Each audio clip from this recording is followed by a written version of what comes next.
Radio Sucesos 101.7 FM presenta su noticiero Sucesos con Milton Pérez y Verónica Larrea. Un periodismo libre para una democracia plena. Los hechos y las opiniones de los sucesos que marcan nuestro tiempo.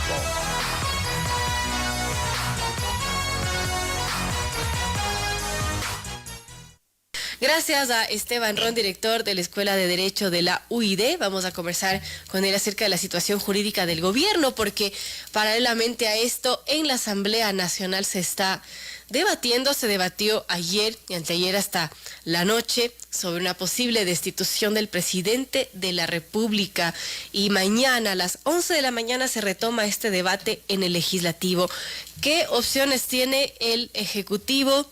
¿Cuál es el escenario, Esteban? Bienvenido. Entiendo que está con COVID, así que espero que se recupere pronto. A mí también me dio en estos días, estuve como 2 semanas guardadita. Entiendo que mucha gente se está contagiando, así que no olvidarse de esa situación también, porque la pandemia sigue y bueno, espero que esté mejor, Esteban. Gracias, Verónica, buenos días. Gracias por tus deseos. Sí, ya saliendo, afortunadamente, gracias a Dios y a las vacunas, estamos saliendo del tema. Con nuevos bríos inclusive. Bueno, a ver, ¿qué es lo que sucede? Y respondiendo a tu primera pregunta, ¿qué es lo que está pasando en este momento en la Asamblea Nacional? Se está dando trámite a un proceso de destitución presidencial, conforme lo establece la Constitución en el artículo 130.2 y en la Ley Orgánica de la Función Legislativa en los artículos 50 y 51. ¿En qué fase nos encontramos en este momento, Verónica? Hay que recordar que este procedimiento tiene 3 fases en específico. La primera, que es la petición de iniciar el trámite con firmas de respaldo. 1/3, 46 firmas, esto ya ha pasado y ya se dio trámite. La segunda es el debate, el mismo que tiene que ser convocado a 24 horas con posterioridad a la petición y que puede extenderse en el tiempo y que puede tener la participación de los 137 asambleístas. ¿Sí? En ese momento nos encontramos justamente ahora con la suspensión de la sesión el día de ayer y que además se la retomará el día martes, es decir, el día de mañana, a partir de las 9 u 11 de la mañana. No 11 de la mañana. Por ahí, 11 de la mañana, ¿sí? Y después de eso, después del cierre de esa sesión, ¿qué es lo que pasa? La Asamblea tiene hasta 72 horas para dilucidar y realizar la votación respecto a la destitución o no del presidente de la República. En ese tiempo de seguro se elaborarán 2 proyectos de resoluciones a efectos de que los bloques o los asambleístas se adhieran, uno por la destitución y otro por la no destitución. En ese momento es en el cual nos hemos encontrado, pero lamentablemente todavía no vemos una certeza respecto a qué es lo que pueda suceder, por cuanto la sesión de debate de la destitución presidencial todavía sigue, por así decirlo, abierta, suspendida, pero abierta. Y el día de hoy, bueno, los anuncios del presidente Saquicela han señalado que recibirán a los ministros del Interior y al ministro de Defensa a efectos de que se pueda generar un mejor debate al entendimiento de este pedido de destitución presidencial. Ese es en el momento político parlamentario en el cual nosotros nos encontramos en este momento, estimada Verónica. Gracias, Esteban, por ese contexto. Ahora, algo que también se ha mencionado es que, bueno, no tendrían estos votos, que necesitan al menos 92 para la destitución del presidente. Pero también se ha mencionado otra cosa, y es cuando el presidente deroga este estado de excepción. Mencionan que ya este pedido de destitución, al no haber un estado de conmoción interna, quedaría totalmente sin piso. ¿Es así? A ver, yo creo que ahí hubo un juego político más que nada para cuidar a la figura del presidente de la República, ¿sí? Nosotros hemos tenido a lo largo de este proceso 3 decretos fundamentales, ¿no es cierto? El primer estado de excepción, que de hecho fue cambiado por el segundo estado de excepción a efectos políticos, estrictamente políticos, y para dejar sin piso en una votación a la Asamblea, ¿sí? Cuando, recordarás tú también, Verónica, y la ciudadanía, cuando la Asamblea en el primer estado de excepción quiso revocarlo. Entonces, justo en el momento del debate, el gobierno lo deroga y pone el nuevo estado de excepción, que en ese sí se habla de conmoción interna, en el primero no se hablaba de conmoción interna, ¿sí? En el segundo estado de excepción se habla de conmoción interna. ¿Y qué es lo que viene en el debate parlamentario, Verónica? que se tiene que calificar que existe conmoción interna y grave crisis política. Eso es lo que se tiene que calificar en el debate. Pero como ya estaba decretada la conmoción interna, la grave crisis política es muy sencilla. Bueno, no muy sencilla, pero es más fácil de establecer en cuanto se rompe el diálogo entre ejecutivo y legislativo. Se evidenciaba eso y se podía ir por el tema de la destitución presidencial. Pero claro, minutos antes de que se inicie la intervención del secretario jurídico en la propia Asamblea en representación del presidente de la República, se deroga este estado de excepción. Yo creo que más que un tema de seguridad jurídica, y algunos analistas así lo dijeron como que una jugada política, para mí no es una jugada política, para mí es como que un efecto solo para dejar de sustanciar la conmoción interna, porque a mi modo de ver todavía necesitamos de estado de excepción, al menos Quito necesita ser una zona de seguridad todavía mientras no haya certeza, y lo que pasa en las provincias colindantes lo mismo. Creo que fue una decisión desacertada por parte del gobierno, al menos tuvo que haberlo modulado. Pero claro, esa indeterminación y esa inseguridad jurídica hace que un tema tan fuerte como un estado de excepción comience a estar en la jugada política, y lamentablemente eso no va a traer ninguna circunstancia, porque tranquilamente la Asamblea, si tiene los votos, Verónica, puede calificar una conmoción interna. Sí, así de sencillo. Y la otra, respecto al tema de los votos y de lo que puede pasar en la Asamblea, que era tu segunda pregunta, hay voces que hablan de 62 hasta 72 votos pro destitución. Hay otras que dicen que no hay ninguna votación todavía favorable para Guillermo Lasso y que todavía se está negociando y demás. Yo prefiero no me gusta hacer cálculos a veces subjetivos, sino prefiero ir por la objetividad. En este momento Guillermo Lasso tiene a su favor 38 votos, ¿sí? 38 votos. Creo, Partido Social Cristiano y la IDE, quienes han dicho manifiestamente que no se adherirán a la postura de la destitución presidencial. ¿Y el BAN? Lo cual me deja todo. Prefiero no meterlo al BAN todavía, Verónica, sino solo a Creo, ¿sí? Porque uno nunca sabe, como decía, prefiero tener solo, o sea, cruda y dura realidad. Creo, PSC e ID. Nada más de eso, 38 votos, lo cual hace que todavía existan 99 votos que pueden ser o que puedan fluctuar. Recordemos que el BAN tiene 2 votaciones que no han votado como BAN, ¿sí? Así previas. Es. Entonces, prefiero no meterlo, pero todavía eso es lo que se está fluctuando. No es que me ponga a favor de uno u otro de las posturas, pero creo que la objetividad ante todo, porque empezar a especular de que se tiene 49 votos de UNES, más los de Pachacuti, más los demás. En este momento, Guillermo Lasso tiene 38 votos a favor de la no destitución, certeros y seguros, lo cual me deja todavía con 7 votos de diferencia que tendrían que sumarse manifiestamente a su apoyo para que la destitución no proceda. Bueno, todo puede pasar en la Asamblea Nacional, la verdad. Ahora, Esteban, ¿qué implica aplicar este artículo 130, numeral 2 de la Constitución, que se refiere a la destitución del presidente de la República? A ver, ahí hay que hacer un símil también con la muerte cruzada. ¿Qué es lo que implica o cuáles son los efectos jurídicos y políticos de la aplicación de este artículo? En primer lugar, que el presidente deja de ser presidente. Así de sencillo, para que lo entienda la ciudadanía, se da una sucesión vicepresidencial, es decir, el doctor Borrero pasaría a ser el presidente de la República y cogobernaría con la Asamblea tal cual la configuración que tiene en este momento.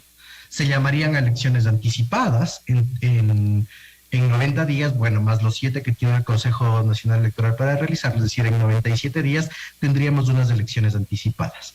Y quien salga electo de esas elecciones debería terminar el periodo presidencial, es decir, hasta el 23. Sí, este es el Ahora, ¿qué tan inmediato es? Porque la Asamblea debate y luego, digamos que votan por la destitución del presidente, ¿ahí qué pasa inmediatamente? Es inmediato, Verónica. Digamos que se cierra la sesión de la Asamblea, la que todavía está abierta, se vota y se da el tema de la destitución presidencial. La Asamblea lo resuelve y el Consejo Nacional Electoral debe convocar a elecciones en 7 días. Y estas elecciones se tienen que dar en 90 días. Por eso te decía, 97 días. 3 meses, 7 días para que se den las elecciones anticipadas a efectos de que se termine este periodo presidencial. Cuando se dan este tipo de revocatorias de mandato diferentes por graves crisis políticas y demás, la anticipación de las elecciones tiene que ser casi inmediata. Eso a diferencia de la muerte cruzada en el caso de que el presidente Lasso la llamara. Ahí el escenario es totalmente diferente. ¿Qué pasa si el presidente Guillermo Lasso llama a la muerte cruzada? Él se queda 6 meses en el cargo, gobernando a través de decretos ejecutivos, con control de constitucionalidad por parte de la Corte, y se llaman a las elecciones anticipadas. Esos son los dos panoramas diferentes. La destitución parlamentaria produce unas elecciones anticipadas más rápidas. Ahora, a diferencia de la Asamblea Nacional, que tiene que esperar 72 horas para debatir, para votar, el presidente puede hacer inmediato esto de la muerte cruzada. Inclusive, si tú te fijas un poco en redes y demás, dicen que el presidente tiene el decreto en su escritorio.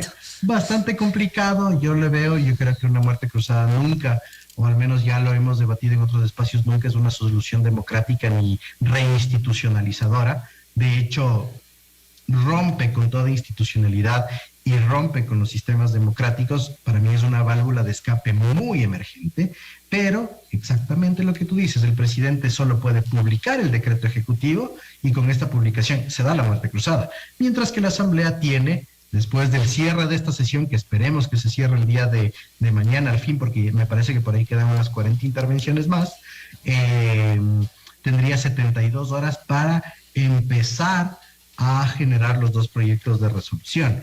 Y claro, ese proceso va a ser muy incidentado, ¿no? Yo creo que de las 72 horas no se demorará las 72 horas, sino tal vez un poco más. Y hay que ver también la reactivación del paro, fácticamente hablando. Ya vemos que el día de hoy ciertas vías amanecieron cerradas, y la CONAIE no sabemos todavía si es que va a tomar fuerza. Luna Diza, como vocero oficial y presidente de la misma, señalaba el día de ayer que les pedía a sus coidearios tomar fuerza para continuar con una manifestación ahora pacífica. Qué complejo está el panorama, Esteban, y además a esto se suma que hay legisladores que han denunciado presiones, amenazas graves para que cambien su voto y voten por la destitución del presidente de la República. Eso no es algo menor. No, para nada, no es algo menor. De hecho, tenemos 2 tipos de presiones que igual han sido denunciadas. Nuevamente las redes sociales vienen a ser nuestras herramientas de información.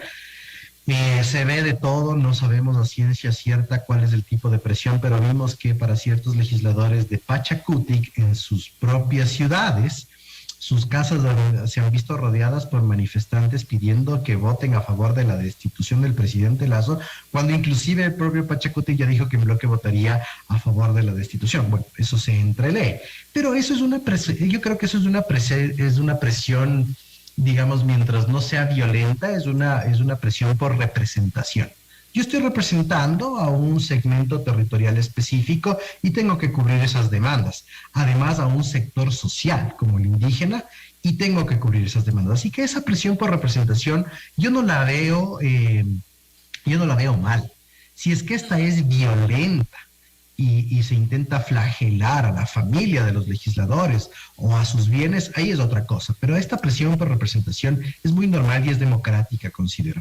Ahora, la negociación oscura, Verónica, esa sí va a ser bastante complicada, porque en el momento que se vea, no quiero decir que esté sucediendo con esto, a lo mal llamado en décadas pasadas el hombre del maletín, o que por ahí exista un reparto, o que por ahí exista alguna prebenda a favor de un asambleísta para lograr la consecución de votos, va a ser terrible, porque eso sería, creo que, un hueco más en todo este proceso tan difícil que estamos teniendo en el Ecuador a efectos de sostener el sistema democrático.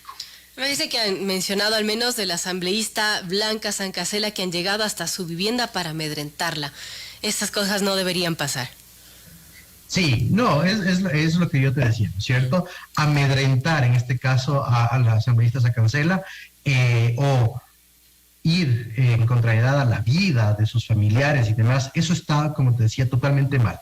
Pero de ahí que exista una presión por representación, que por ejemplo la comunidad a la que representa o de la comunidad a la que ella fue electa y generó esa representación, está bien. Que se la llame o que se la emplace públicamente para un tema de una votación, también está bien, es parte del juego democrático, pero en el momento que haya algún atentado contra un bien jurídico establecido, y en este caso la vida del asambleísta, se desnaturaliza absolutamente la representación, y eso sí tiene que ser un acto totalmente repudiado y repudiable por parte de todo el sistema democrático. Qué Qué complejo todo lo que vivimos, amigos. Estamos dialogando con Esteban Ron, director de la Escuela de Derecho de la UID, sobre la situación jurídica del gobierno. Estamos viendo qué posibles escenarios tiene el presidente, tiene la Asamblea Nacional para salir de esta situación compleja en la que nos ha llevado ya 15 días en manifestaciones. Y Esteban, usted cómo ha visto también los llamados del diálogo y, bueno, estas quizás negativas de la dirigencia de la CONAIE. A ver, tenemos que identificar, Verónica, 3 puntos específicos justamente en el ámbito de la negociación. El primero de estos es cuando la CONAIE llega con sus 10 puntos del pedido al Ejecutivo, ¿no es cierto? ¿Qué respuesta tuvo del Ejecutivo? Nada, una contestación específica de lo que se está haciendo, lo que se hizo y lo que se pretende hacer con cada uno de los puntos. Ahí no hablamos de negociación, sino de una respuesta.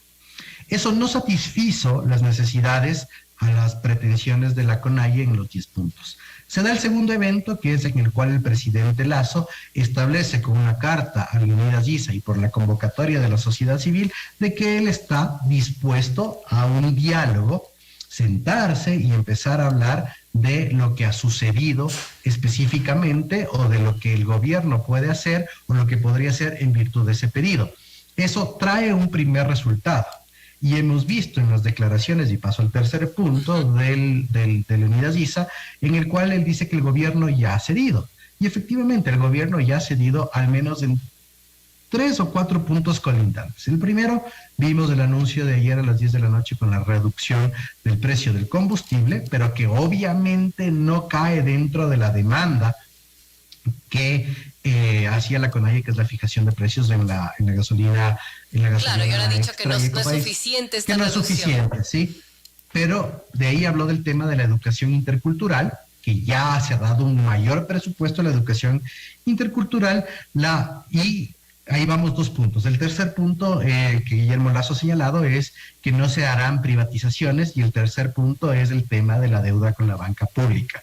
Podemos decir que en este caso y en la tercera fase, no de negociación, sino de cesión, el presidente ha atendido a 4 puntos, no en los parámetros que la CONAIE ha establecido, pero al menos está respondiendo.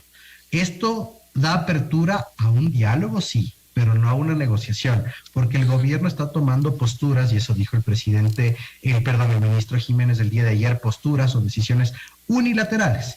Y cuando un gobierno, o cualquier persona, tú y yo, o cualquiera de los oyentes, dice unilateralmente yo puedo establecer una reducción, como en este caso de las gasolinas, hasta este punto, es que de ahí yo no bajo. Y sobre eso no hay diálogo. Ahora el diálogo, si es que se da, obviamente, y esperemos que se dé, va a ser de, ok, tú cediste, yo cedo. Tú cediste, yo cedo, y con los parámetros que el propio gobierno ha ido estableciendo punto a punto. 4 parámetros que el gobierno ha dicho, de ahí yo no bajo. Bueno, bastante complejo. Y bueno, sobre el estado de excepción, también el presidente ha advertido en una entrevista con la cadena CNN que podría volver a instalar la emergencia en caso de que se den nuevos disturbios. No sabemos qué va a pasar hoy día, pero es complejo el panorama. ¿Usted cómo lo ve, Esteban? Yo veo, a mí hay una cosa que me llama la atención muchísimo, Verónica, que fueron los anuncios del ministro Vera Grunauer el día de ayer. Y respecto al tema del petróleo, yo creo que eso es un punto a tener muy en cuenta, porque el anuncio del ministro es que si en 48 horas no se lograba una tranquilidad en el sector petrolero, el Ecuador dejaba de producir petróleo. Yo no soy experto en la materia, pero vamos a las declaraciones fácticas que ha dicho el ministro Vera. ¿Por qué se da esta paralización de la producción petrolera? Por 2 temas. Existen pozos que están tomados, sí, eso lo ha dicho el ministro Vera, existen pozos que están tomados por manifestantes, y el segundo, que los insumos, y principalmente el diésel, no está llegando a los pozos a efectos de que se produzca el petróleo, es decir, para la maquinaria. De eso pasó el día de ayer en la tarde. El día de hoy serán 24 horas y mañana las 48 horas para que el Ecuador pare la producción petrolera. Yo creo que eso va a ser trascendental, y eso sí puede marcar, Verónica, y va a marcar un estado de excepción, y de hecho merece un estado de excepción. Vemos lo que está pasando también en Cuenca, ¿sí? No hay oxígeno en los hospitales, ¿no? Exactamente, tú lo has dicho, Verónica, no hay oxígeno, y también no hay insumos alimentarios.